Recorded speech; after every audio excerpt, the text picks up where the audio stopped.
राजूभाऊची हळदीचा दुसरा part. Birthday पण होता त्या दिवशी, का आनंदाचा दिवस. आणि बाई कॉन्फिडन्स वाढला बड्डे आहे म्हणून, सिंगर पण झाला. पम्मू आणि राजूभाऊ आनंदात. कालेभाऊ काहीतरी इशारे करत होते.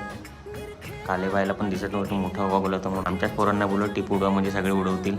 नंतर उडवायला लागले सगळ्यांनी. ओरिजिनल 2000च्या डुप्लिकेट नोट. नानूभाऊचा डान्स बघून मला दोनदा उलट्या आल्या. बाहेरून असतो भाऊ, त्यांच्यात कॉन्फिडन्स येतो बघ. एकदा पॅड बोलतो, एकदा सिंगर बनतो. 2 वर्षाचा पेमेंट एकदा दिला त्या नाऱ्यावर पण खुश झाला. 2 वर्षाचा पेमेंट एकदा दिल्यावर ही जी आनंद होतो तो आनंद नाऱ्या भाऊ. नंतर मी आणि गाण्या जेवायला गेलो आणि काकांना आम्ही सोडत होतो. काकांना जरा जास्तच झाली होती. काका बिल्डिंग पडत होती म्हणून काका बिल्डिंगला टोचन लावून उभे होते. काका बोलले मी जर बिल्डिंगला सोडलं तर बिल्डिंग पडेल म्हणून मी सोडत नाही.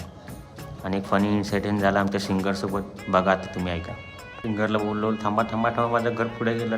ऐकलंच नाही भावानी. माझ्यासाठी बुलेट फिरवली, परत टर्न मारलं, परत चुकीच्या रस्त्याने गेले. बोलले इथे थांबा, इथे तुम्ही